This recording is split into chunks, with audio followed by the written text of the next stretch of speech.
Welcome, friends. This is another edition of Economic Update, a weekly program on economic events and analysis that comes to you through the workings of the Pacifica Network and many other affiliated stations. My name is Richard Wolff. I've been an economics professor all my adult life. I am the host of Economic Update. Currently, I teach as visiting professor at the New School University in New York City. This is a program that I've put together designed to provide economic analysis of the current developments, both here in the United States, but also globally, because the global economy now shapes everything that happens in the United States more than ever. I want to also draw your attention to a remarkable daily source of news and analysis, Truth Out. You can find their independent and courageous work every day at truthout.org, and I urge you to check them out. Please also know that you can follow the kinds of work you see on this program, you hear on this program, at two websites that I maintain where all the work we do is elaborated, and you can see often the sources of it. The first one is rdwolf.com, and the other one is democracyatwork.info. Either or both of those websites will provide you with a kind of continuation of what we do on the program. Finally, let me ask you to again keep flowing in with your comments and your questions through email. You can find the email connection to send your ideas either on rdwolf.com or on democracyatwork.info. Use the websites as a way of letting us know what you're interested in. We answer some on each program towards the end, but we use all of your communications to shape these programs. I want to begin our economic update for this week by picking up on two stories that we dealt with last week, but there have been further developments.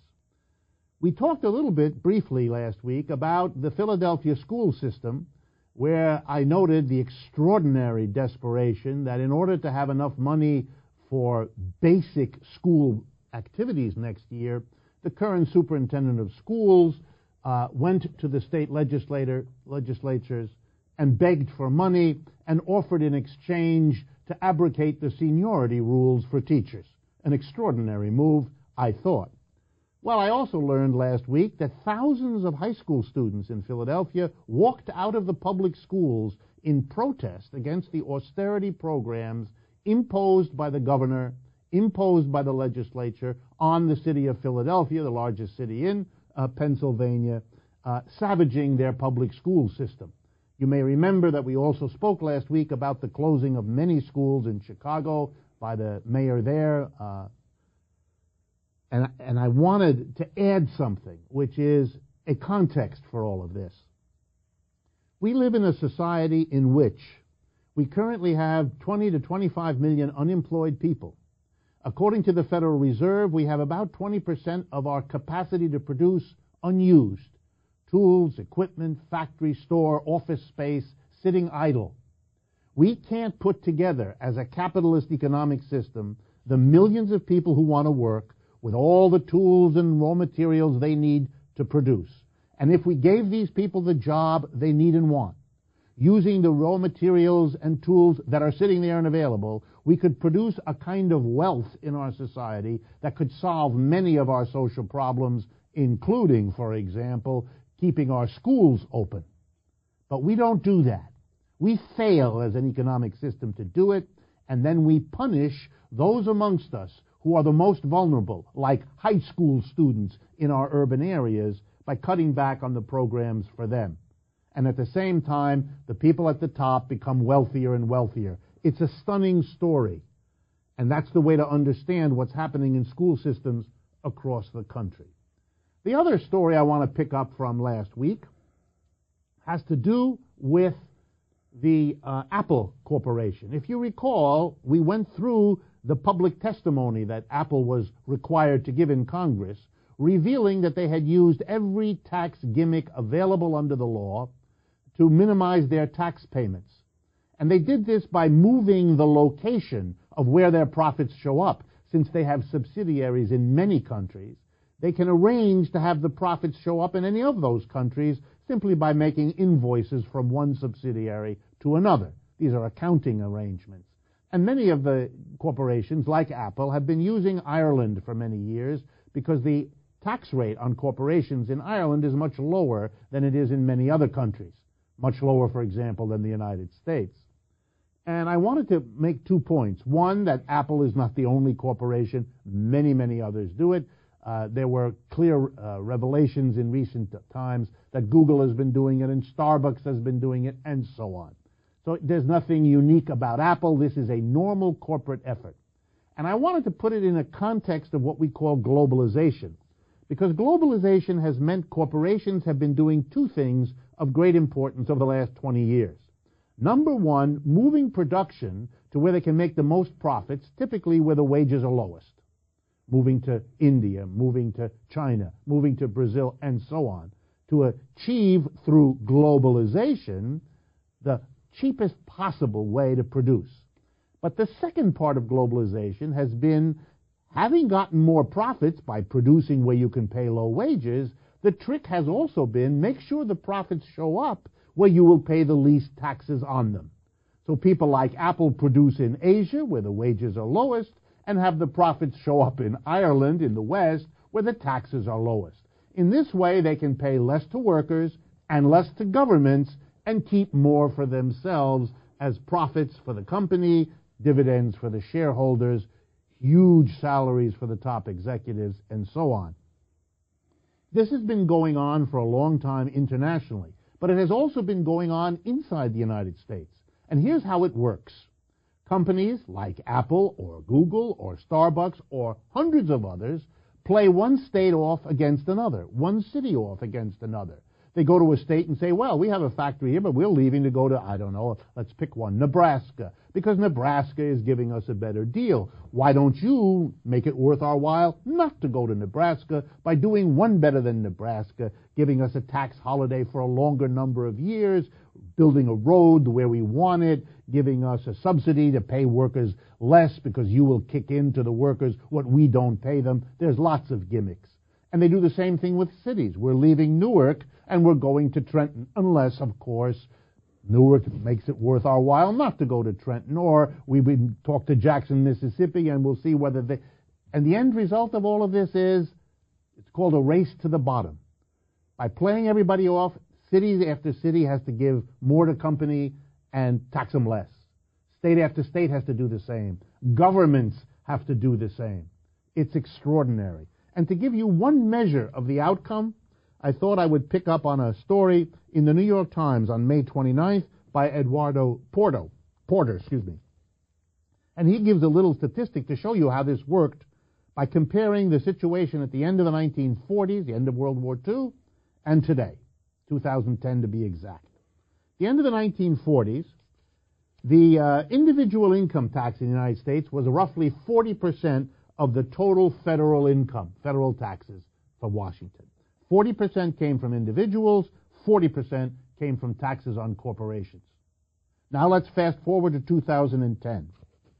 The amount of federal revenue coming from individuals, income tax, has gone up to 45%. Gone up from 40% in the 1940s to 45% now. What about corporations? Well, here's the result. In the 1940s, as I mentioned, corporations contributed 40% of what Washington took in. In 2010, corporations contributed 10% of what Washington took in. There's the result of playing these tax games, moving production out of the country, moving your profits to where you can pay lower rates, and depriving the United States of that tax money, with the result that either everybody else has to make up for what the corporations don't pay, or we cut services like screwing the children of Philadelphia out of the education they need, and our future economy likewise. The next update, a new one, is rare for me. I want to give a celebration, a praise, to an American politician. The one in question, Alan Grayson. He is the Democratic representative of Florida's 9th District, serving in Congress, and he's just introduced a bill I want to mention here on the air. It's called House of Representatives Bill number 2096. It's called the Paid Vacation Act. Here is the daring initiative of Congressman Grayson. He would like to make it the law in the United States that all fully employed workers have at least 1 week of mandated paid vacation per year. He wants that to be the law.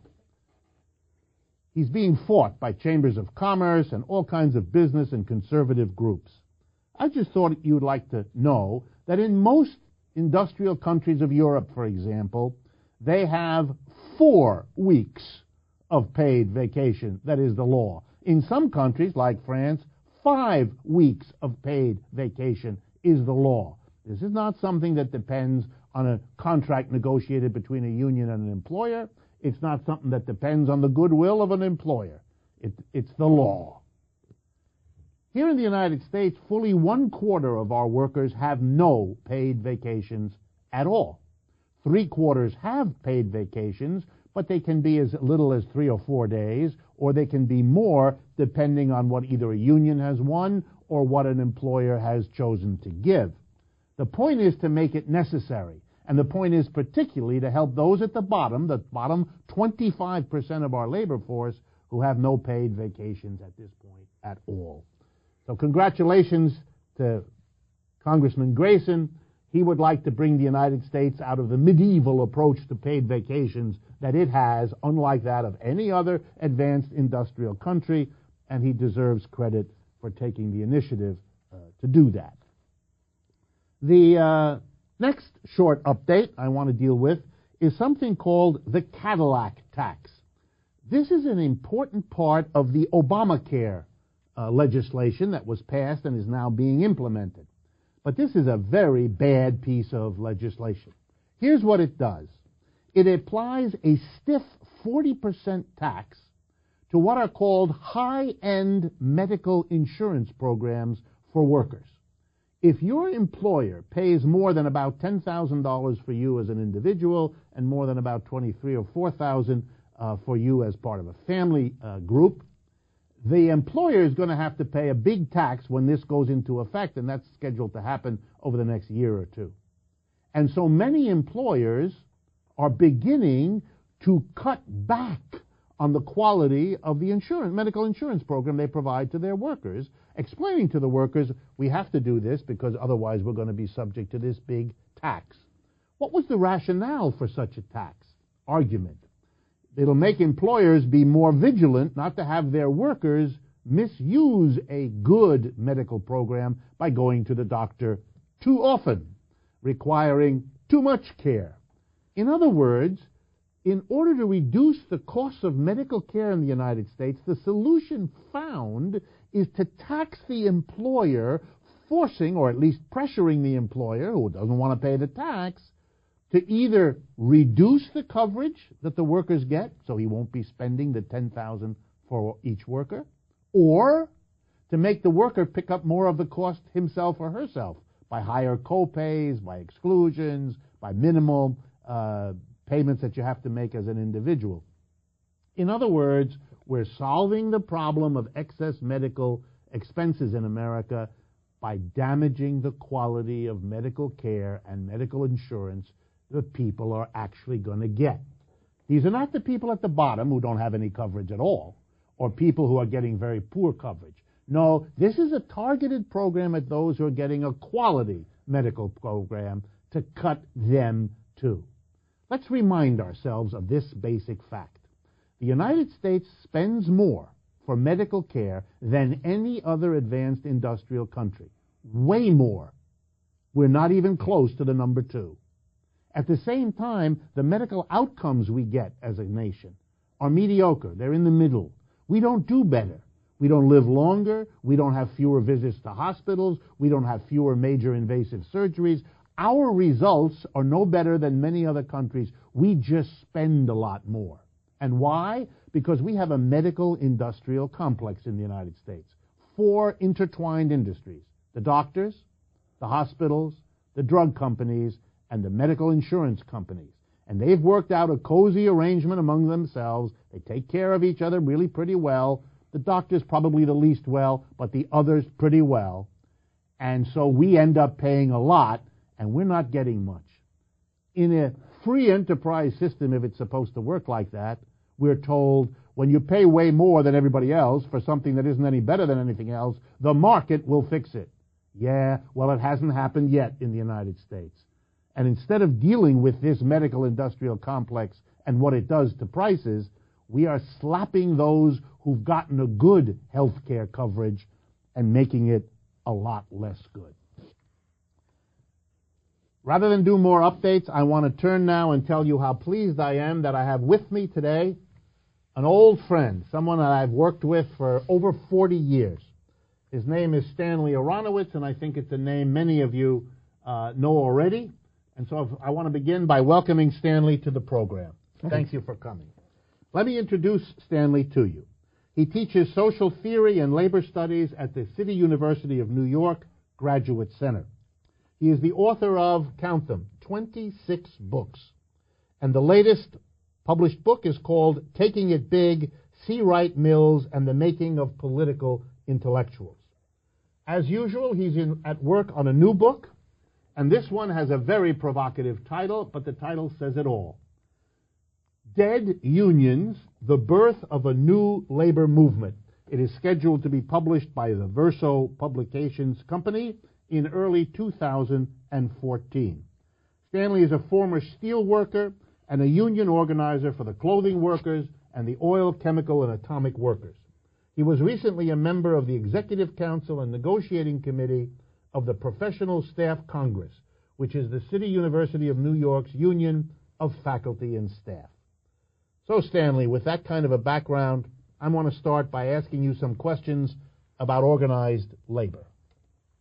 And the first one I'm asking you because so many people have written in to ask me, can you, in a short span of time, given our limits, give us your sense of why the reaction of working people in the 1930s, the last time we had a collapse on this magnitude of our economic system, was so different in terms of union organizing, fighting and getting Social Security on unemployment and minimum wage and union recognition law? Why were the working people of America, unionized and not, so different in their response to the Great Depression than they have been in the 5.5 years of the current so-called Great Recession?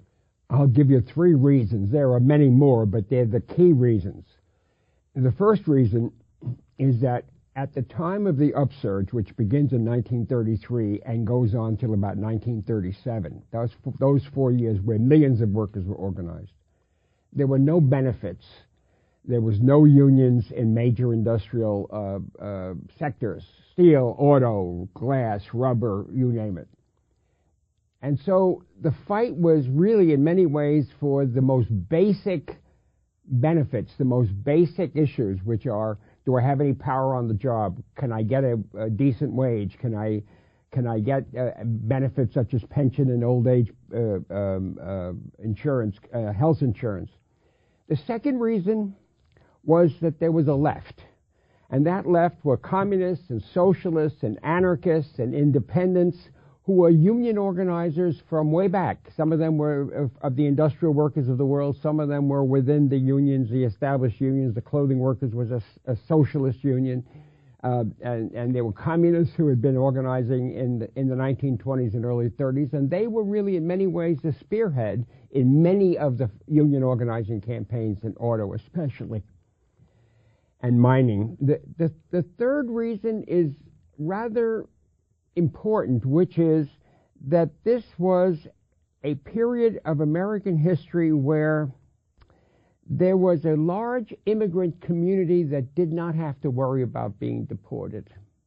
We had no major laws which said you could be deported for not being a citizen. Yes, there was a immigration restriction enacted in 1920, but it did not really affect the Eastern and Southern European immigrants who came to work in the mines and mills of this country. And so there was less fear. And so the problem of fear today, the problem of some floor of benefits which still exists, government unemployment insurance, and people still have some savings, and people still own, and they own homes, and they have a number of different things, has slowed down the reaction. I'm not saying that this is going to stay for long. The reason it won't stay for long is that unless this economy can supply for the 20 to 25% of the people who are unemployed or underemployed or have walked out of the labor force, there's going to be another upsurge, and it's already beginning to happen. It's not really there yet. So that the problem at this point, I think, is that people are afraid.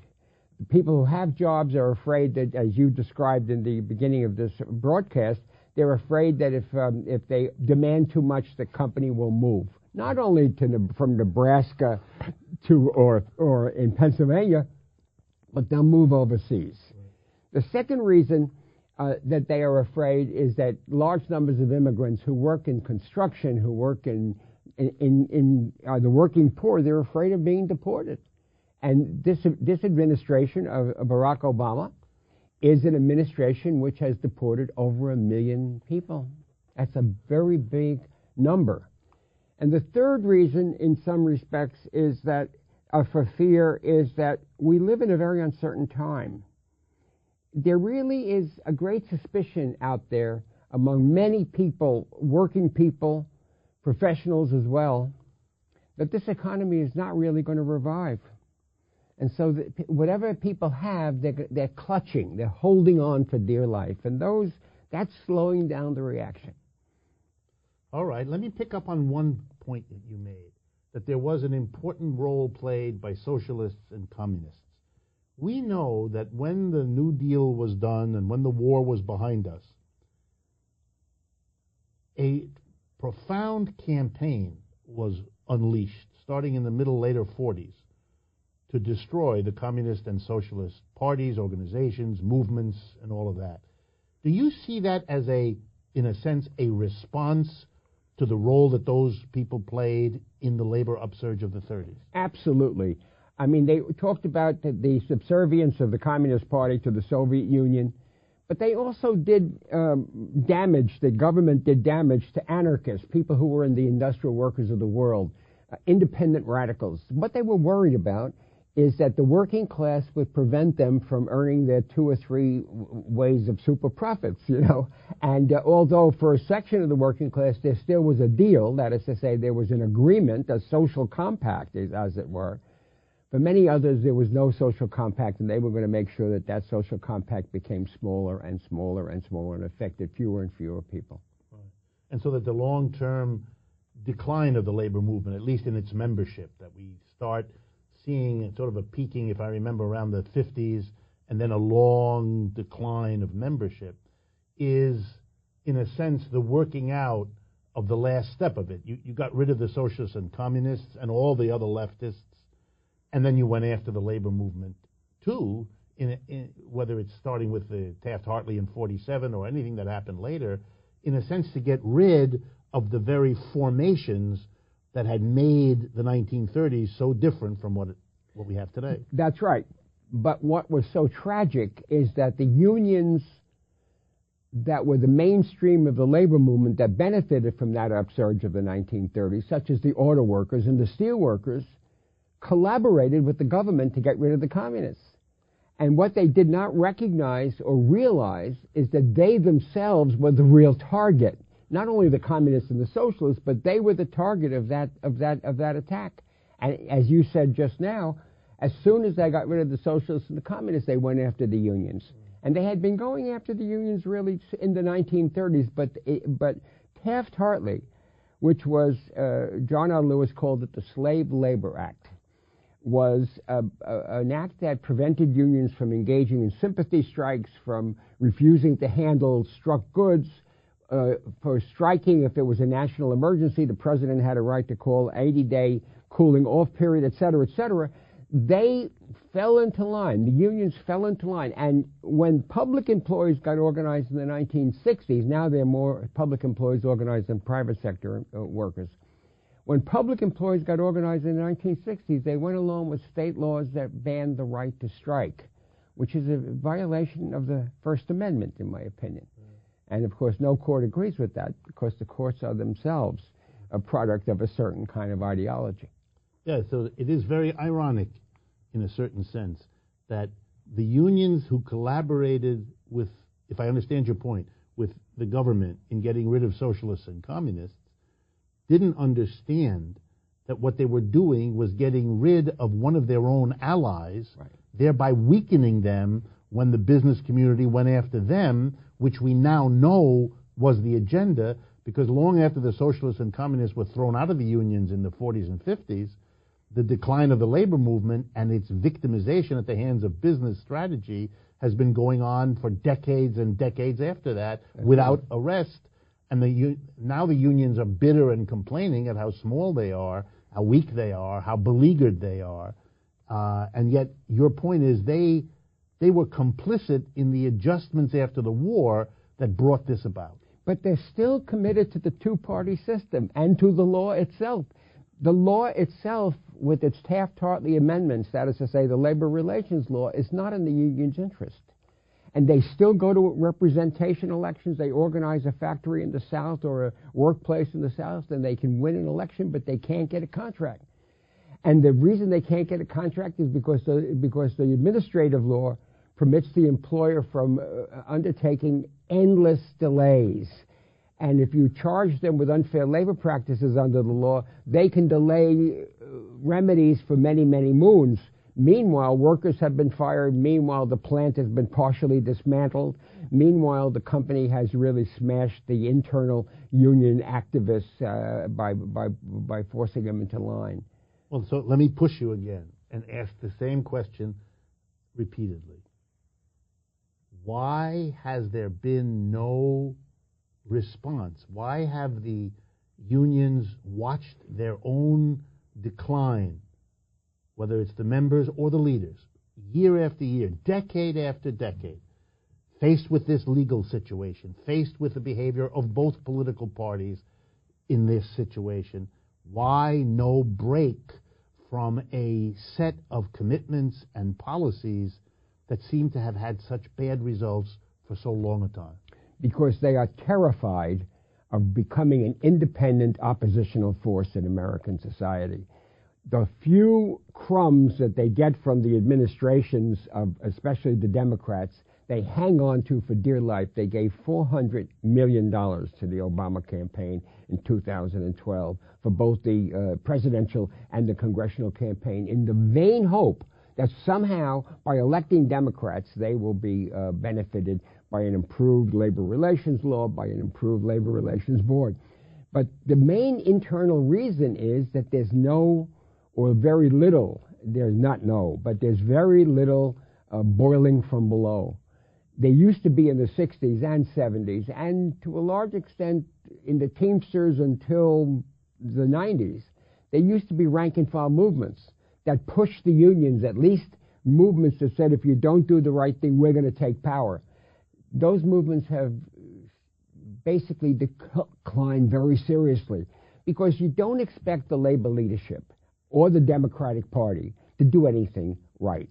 What you expect is that if they are pressured from below, the electorate in the case of the parties and the rank and file in the case of the unions, they may respond with some fight.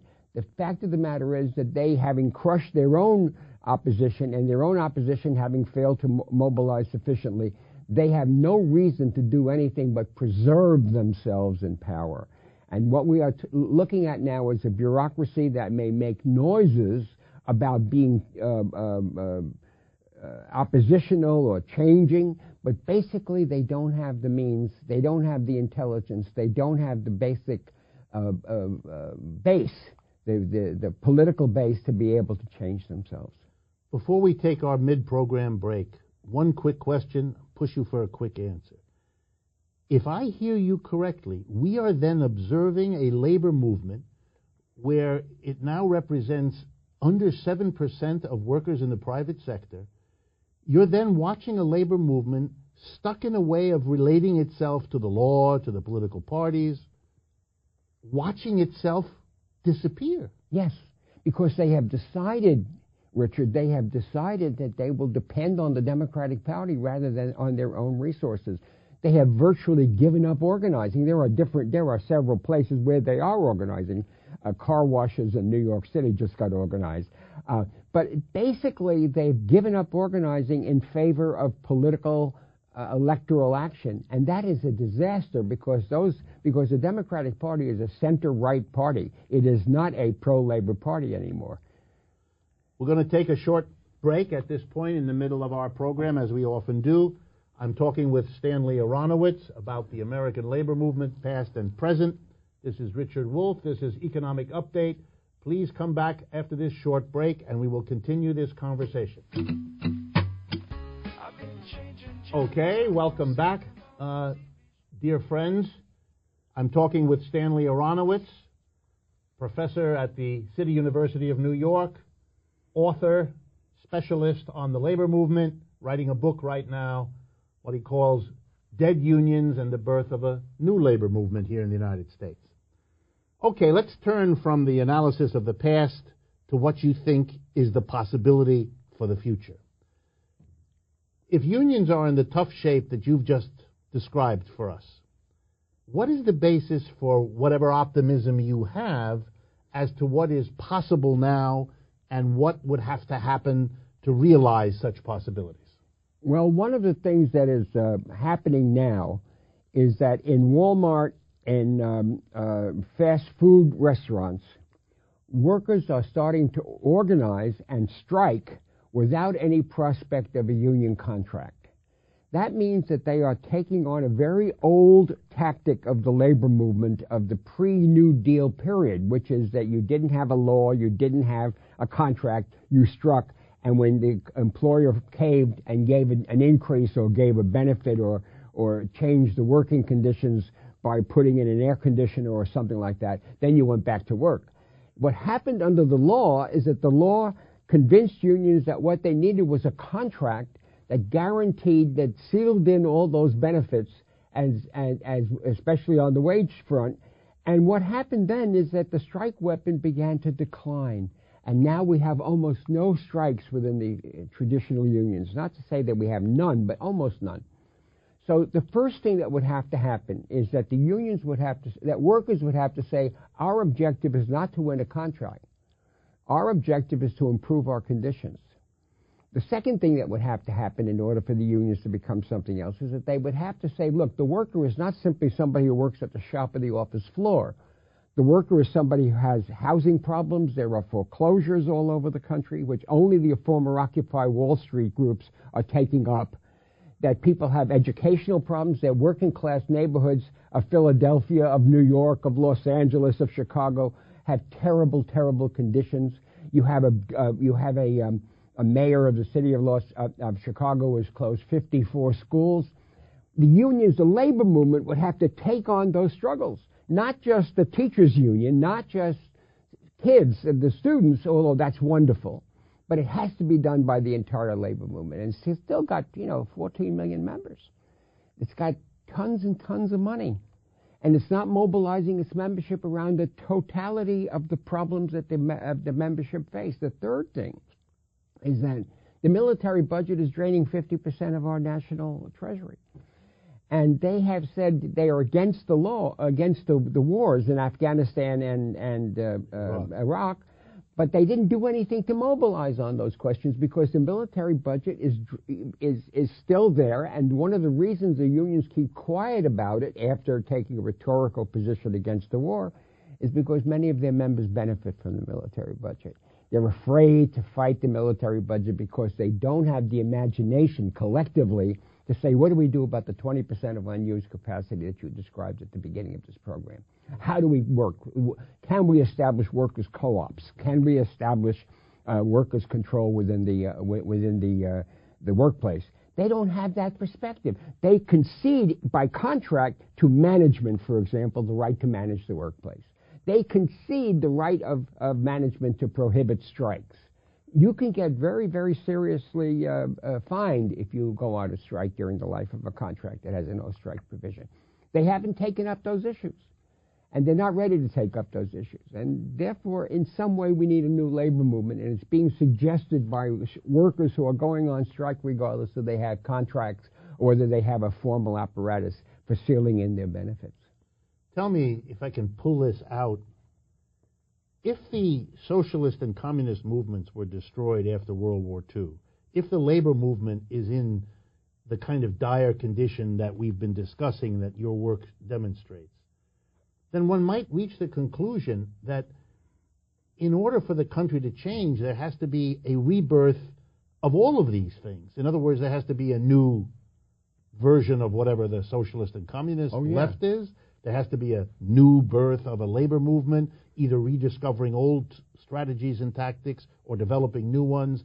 But that we're almost at a place where we have to say goodbye to a whole epoch of American history and think about change requiring the birth of a whole new set of organizations and relationships among them. That's absolutely true. Not only do we need a new political formation of the left, but we need a revival of the reliance on direct action rather than the law. The unions believe the law is holy. It's sanctified as a protection of workers and their conditions.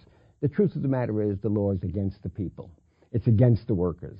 And until and unless they begin to become at least skeptical and perhaps oppositional to the rule of law and the way in which the law has been applied, then I don't think the labor movement is going anywhere, even if we develop a new labor movement. But beyond that, we need a vision of a good life. What is the good life? It's not enough to fight, as Samuel Gompers, the founder of the AFL, said when he's asked, what is your vision? He said, more. It's not enough.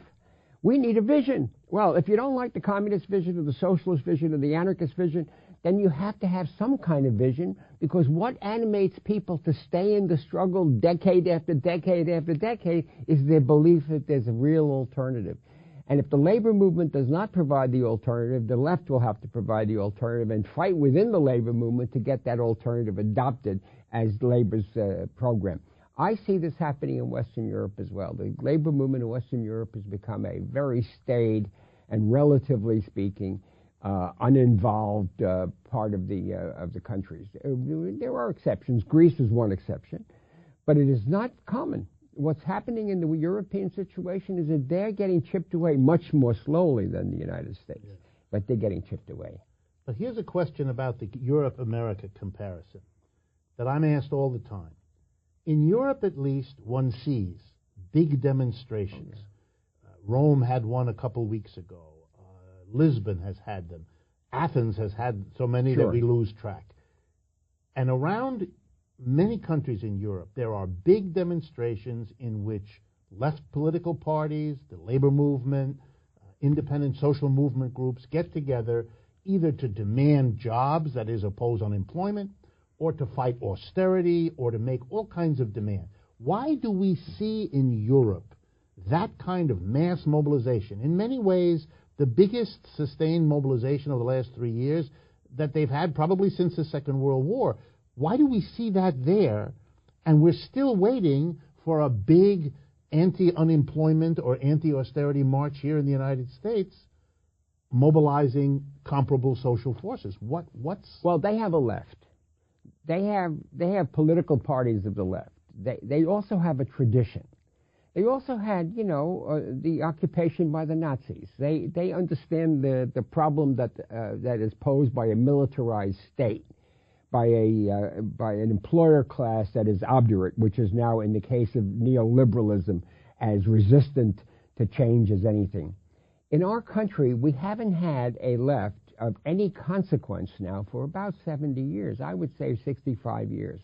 And that has had a tremendous effect on whether or not we can build the kind of opposition there in the United States. But there's one more thing that I want to say, Richard. I don't think it's a small potato. We have a militarized state in this country, and there's an increasing militarization in Western Europe. What that means is that we cannot expect the possibility of reform to be realized in our country or in Western Europe. We need reform. We have to test the question of reform, but the chances of reform are not as much as they were at the end of the Second World War and even in the 1930s in this country. The question then becomes the one of power. Are the people ready to take power in new forms with new organizations, new kinds of demands? And that's also true of Western Europe. They could have a general strike in Athens every Monday and Thursday, as my grandmother would say, but they still can't get very far. They're still trying to win elections, and I think that's a mistake. As we come to the end of our time, let me ask your comment on the following argument, that what is happening in the United States, in Western Europe, and in Japan could be described as follows. Sometime in the 1970s, with the development of modern jet travel, with telecommunications, the internet, and all of that, it became finally feasible technologically and also feasible politically to bring a vast new low-wage working class into global capitalism. The working classes of the colonial or formerly colonial territories, whose experience with colonialism and imperialism had given them wages way below what had been achieved in the United States, Western Europe, and Japan. And capitalists drew the following conclusion. Good. We've made a lot of money by the colonial thing, but we can't have colonies anymore. We've had to pay higher wages to our workers here in the United States and Western Europe, but now we can make much more money by basically leaving the United States and Western Europe and Japan and moving production to China, India, Brazil, etc. around the world, taking advantage of this vast new low-wage working class. And we're going to do it. And they've been doing it. Outsourcing, exporting jobs, whatever you want to call it. First in manufacturing, starting in the 60s and 70s, and in the last 20 years, white-collar work as well. Leaving the working classes of the United States, Western Europe, and Japan to discover that when capitalism moves on, you're left with nothing. You're left with a declining workforce, declining wages, declining social sector of the government in terms of benefits. The social wage, yeah. Social wage. So that what's happening is what the Western working class was never prepared for, that it is being subject to an end run of the capitalists, saying to them, we're not going to come back and give you good jobs unless and until you offer us a competitive wage, social wage and private wage, to that which we can find in the former colonial territories that are desperate for us to come there to give them a chance to advance. So that we have, in short, a new configuration of the global working class, which is, for the first time, confronting the working classes where capitalism began. Europe, North America, Japan, got going first, is now leaving there, and we're just picking up the collapse of that whole history of capitalism. Except for one thing, the description works, and there are two things. The first thing is China and more recently India is beginning to experience an awakened working class. They are striking. There were 10,000 strikes in 2010 in China. I mean, it's unbelievable. India had a poor people's strike, poor workers' strike of 110 million people the other day, and nobody even reported it in the United States. So that this is a temporary phenomenon, and as a result of the upsurge that is taking place in China, India, and elsewhere, what is beginning to happen in the United States is that U.S. companies and unions, like the United Auto Workers, are taking measures to preserve the plants in the United States. And one of those measures is to have a two-tier wage system, which is unbelievable. The second measure is that Japanese and European companies are coming to the United States because we're the new third world. We have taken such a beating that it is now possible to actually have an American auto worker make half of what they made before and still survive.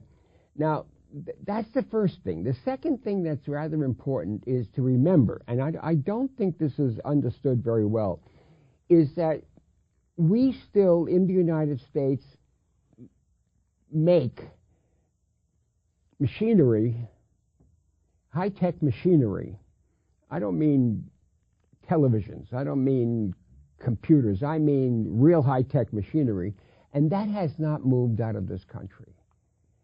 But in a place like Caterpillar, which makes earth-moving equipment, and we use a lot of earth-moving equipment in this country, the Caterpillar company has said, you go on strike and we will stay there and wait you out. And they did that with the Machinists Union in Illinois, in Joliet, Illinois, where the union went on strike for 4 months and settled for a 0.0060 wage settlement with a one-time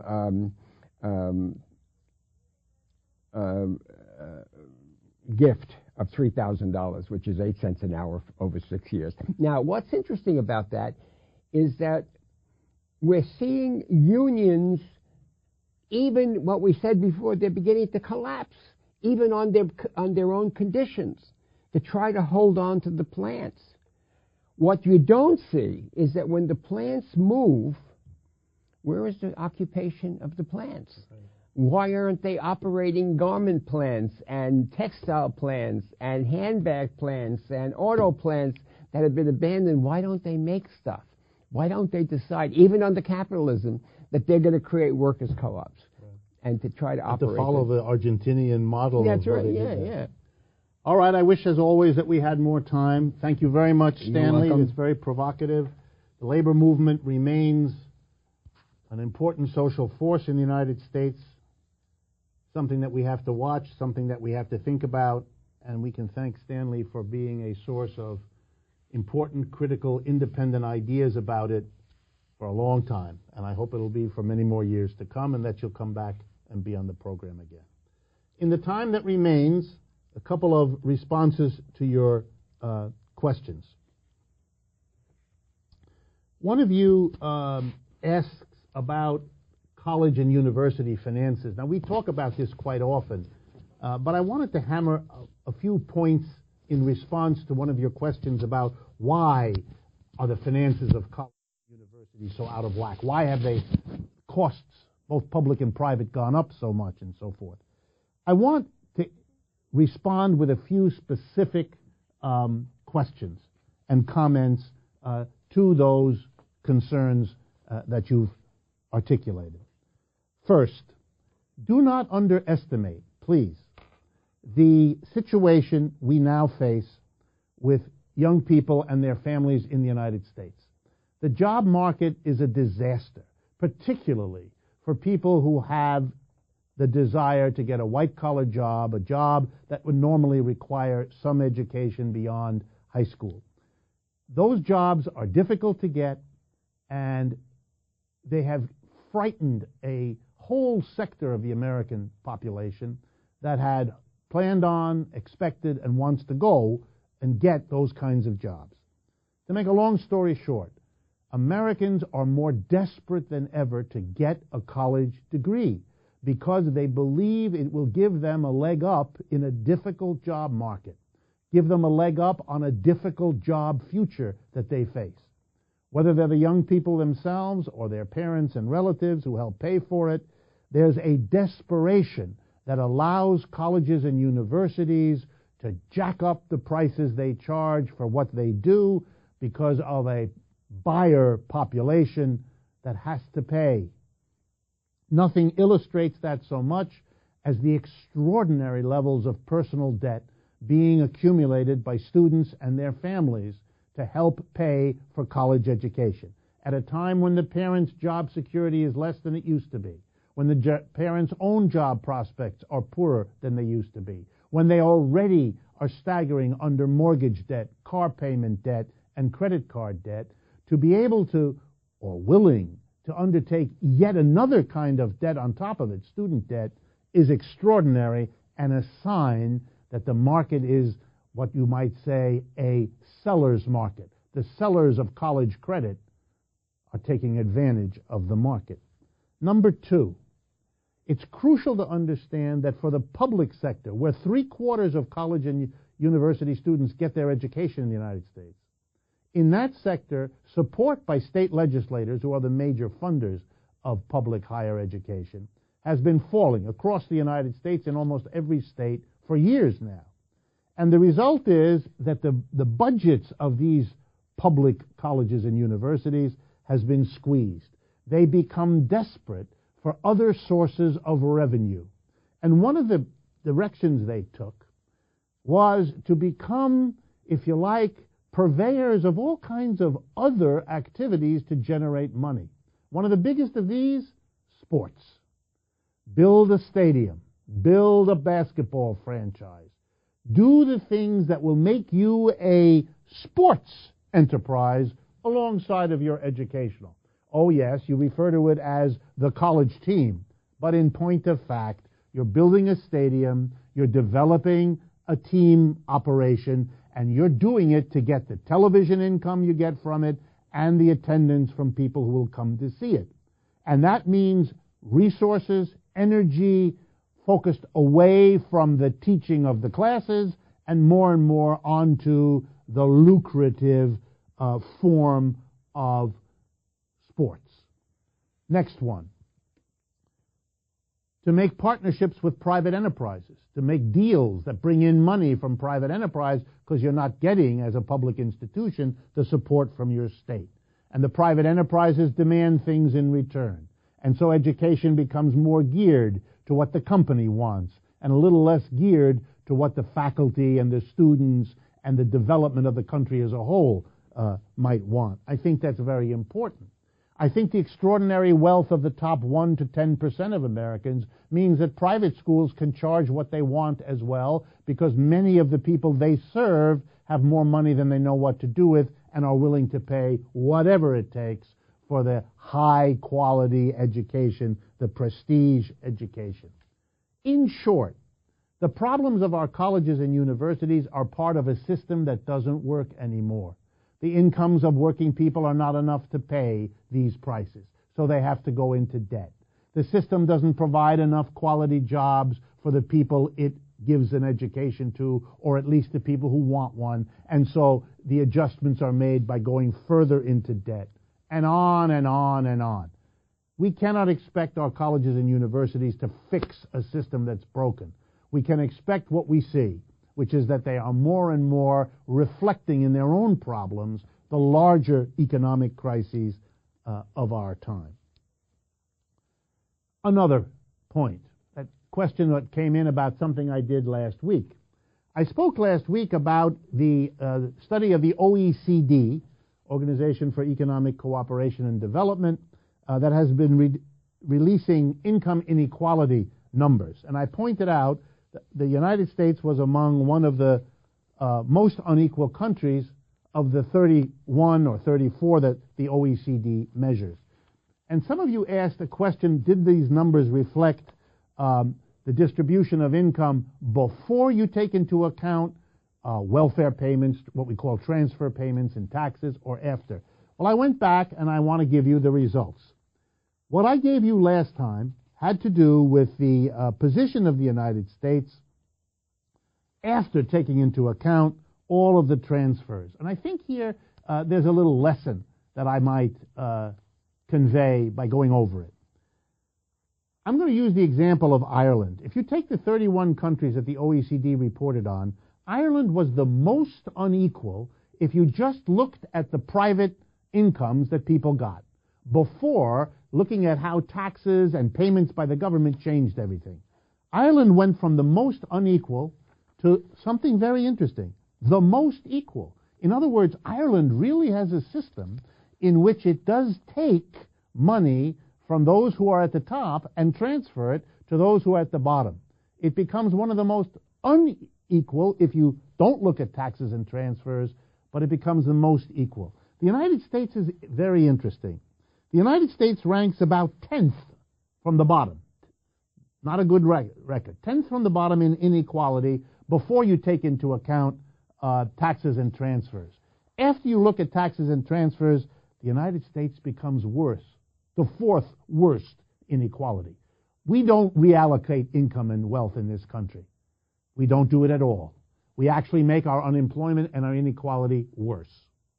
This is Richard Wolff. Thank you for spending your time with me. This is Economic Update, and I look forward to speaking with you and meeting with you again next week.